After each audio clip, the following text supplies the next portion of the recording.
አይተነው በቲክቶክ በቀጥታ ስርጭት ወይንም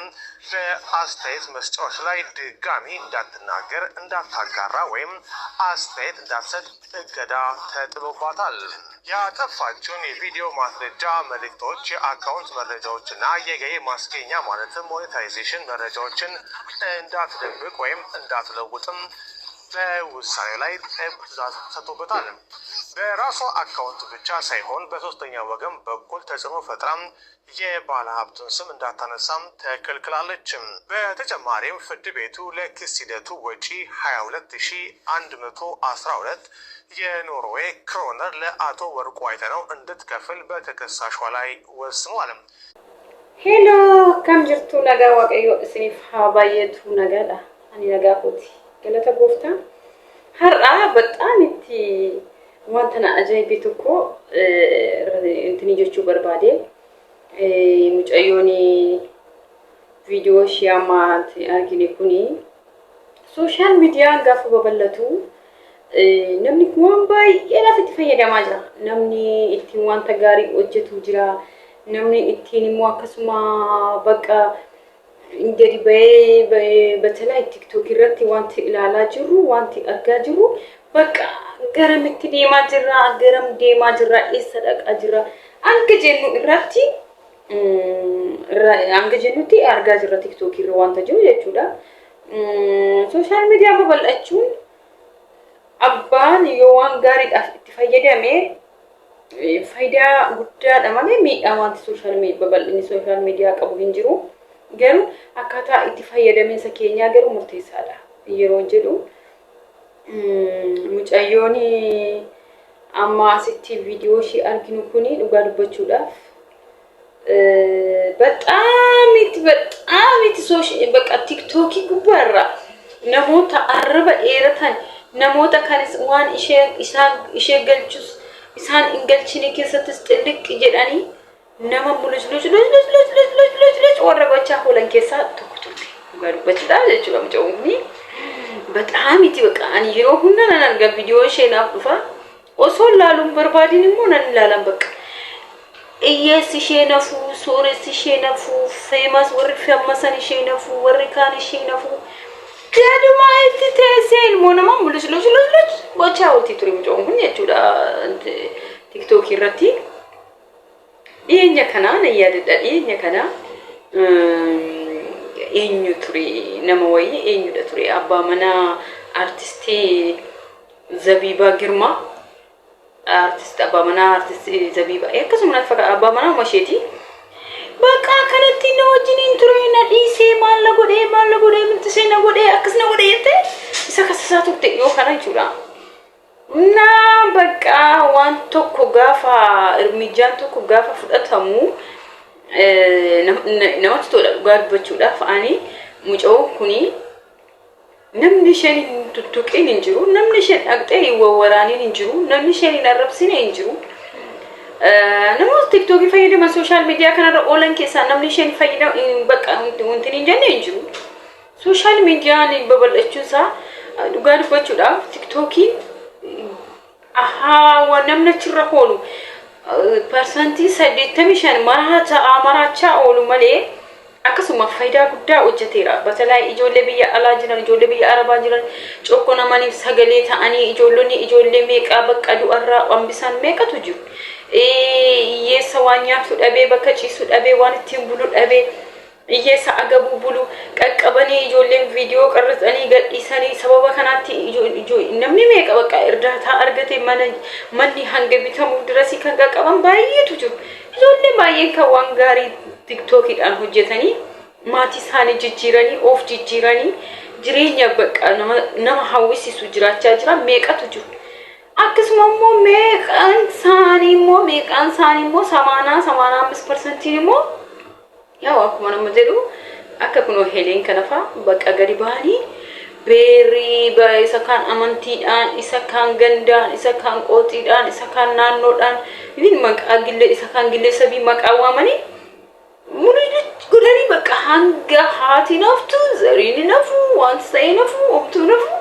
anga arab sandrasira qaqqaba waan ani oolan jiru hojii ko jedhani bakka isaaniif jireenyadha gabiidha ጊዜ kana በተለይ biyya keenya keessatti biyya Itoophiyaa keessatti maal akka ta'e hin beeku wanta akkasitti fudhatama yeroo hundan argaanama ijoolleen wanta gaarii hojjetan ijoollee wanta barumsa qabu tokko wanta namni tokko irraa waa tokko baratu tokko wanta namni tokko irraa waa hubatu tokko gadhiisanii fooloo hin qaban fooloo bakka antini hin qaban isaa warri qucci jedhanii ta'anii nama harrabsaa hoolan nama mul'isloch godhaa hoolan akka heleen kana bakka fammasanii miliyoona tokko miliyoona lama miliyoona sadii warra ta'an warra akkasitti warra akka heleen kana jechuudha kuni biyya keenya keessatti maaliif akka ta'e hin beeku ijoolleen keenya nama wanta nama qumna gara haasa'u nama wanta barumsa qabu tokko dabarsu scroll godhanii darbus akkasii jechuudha inna zoro amma maaltu ta'e heleniyyee jettee hundumaa waliin geessee abba namni dura kaase sun abba nan zabiba miidiyaa irratti bee aanan ishee beeku waan dubartii kana hin beeku namni kuni dura ishee faana yoo ture har'a jireenya mataa isaa jiraachaa jira bultii uummateera daa'ima godhateera zabiba wajjin nama kabajamaadha haadha manaansa dhugaa dubartii jaalatamtu kabajamtuudha har'a osumayyuu ta'e osuma kaleessa namni kun iyyuu wajjin ture har'a mee heleniyyee maal barbaadde kana miidiyaa irratti baatee odeessiti በጣም እንትነገረማ ቱሬ ይወሰነስ እና ያው እኔም መንሽን ሰኔን እንጅሩ አረብኒ እህለን ኦዶኒን እንቀቀምነ እንጅሩ ኦዶኒን ህንገኝ እንጅሩ እና ዞራ ሁንዱማ ወሊንጌሴ አመሰዳግጤ ባለ ሀብቲ ወርቁ የኙ ደሞ ይብረደቅ ነሚጀ ሶሬሳ በቀበኛ ብረደግጤ ማልጀቴን ሄለንዬን ኦኪን አንበሳ ሸናቡሲ Yookiin immoo mistira kee na bira jiru hundumaa gadi guraatte mistirri nama hundumaa ishuma bira jira ishee mistirri nama hundumaa ayileenuma bira jira ayileeniyeen mistira kee gadi si gura miidiyaa irratti mircaaw yaantee no mirat jettee mircaa kenniteef nama kanaafi namichi Dubaay jiraata ama Dubaay manoora fiqaadii qabuudhaan ma jiraatudha achi biyya isheen jirtu Noorwee moo maal jedhan san deemee kassaseni TikTok ishee akka waanuma tokko ittiin astaayitii tokko hin kennine iggadaan irratti kenname amma anga birrii kuma dhibba meeqa jedhanii birrii biyya sanaanii waamuyyuu danda'u baay'ina birricha anga kana ni qaxxaamti jedhame nama sanaaf ni qaxxaamti jedhame yaa weeleniyyee minaalbaata gaa silaa sana simbocoqxii kana simbocoqxii gaaras baatee bocoqxii dekas buutee bocoqxii Lisafide kafaltre kanaaf ammaraatiin helen qabdu mircaan helen qabdu maalidha hidhamuu ta'a jedhee yaada bakka aman hidhamuu fi ta'a jedhee yaada sababni isaa hidhamuus ni qabdi lisafide kafalti birri kana arra warri isheen kaleessa gaara daka bocoqaa hooltuu gadi ba'ee siif jirra helen namni helen hin jiru sababni isaa isheen hojii ishee kitkataa bocoqaa bicha malee qumna gara tokko miidiyaa kana irratti guyyaa tokko hojjettee waan hin beekneef waanuma gaarii tokko eleen hojjettee nuti miidiyaa kana irratti arginee waan hin beekneef amma wanti isheen qabdu mircaan heleen hidhamuu bicha hin hidhamti haa hidhamtus dhugaa haa hidhamtus ani dhugaa yeroo namni waan xinnu wanta maddee ishee kaffa'ameeyyuu namoota waliin bu'an keessaa nama tokko garuu social media maaliif akka itti fayyadamnu maal akka gochuu qabnu maal akka nurraa eegamu dirqama baruu qabna anni kaanis isheerraa barumsa fudhachuu qaba namoonni ijoollonni kaanis hamma gaarii wal qoqqoodanii ganda wal qoqqoodanii ati eessa amma batalay amma garuma oromiyaa kililii warruma afaan oromoo dubbannu kanatti yoo as deebinu ati kawaadha ati wallaggadha ati arsiidha ati maqaan balleessite oromiyaa namoota oromiyaa maqaa balleessam jedhanii gadi baanii warri asirraa jecha hoolu barumsa irraa fudhatu sanaan booda maal godhu arraba isaanii sassabbatu dhugaa batalay waa'ee gandaaf garee fi amantiitiin ijoolleen asirratti baanii tancaacaa hoolan dhugaa rabbii guyyaa tokko zooro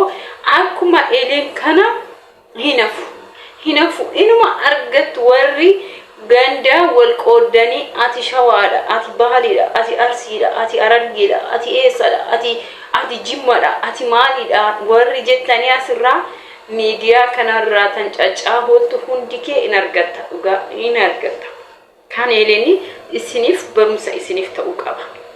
kuni barumsa isiniif ta'uu qaba dhugaa batalay ijoolleen afaan oromoo duratti baay'inaan hin argu ture ijoolleen afaan oromoo dubbatan amma itti caale amma dhiyeenya kana taatee ta'e tokko waa'ee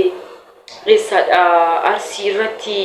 mana amantaa fi amantaa kiristaanaa mana irratti bakka jedhanii gadi yaa'anii hojjetu ijoolleen keenya bakka gubatee ganaa findhaa ganaa gumna hidhanii dubbatu kuni naurii guddaadha qaaniidha dhugaa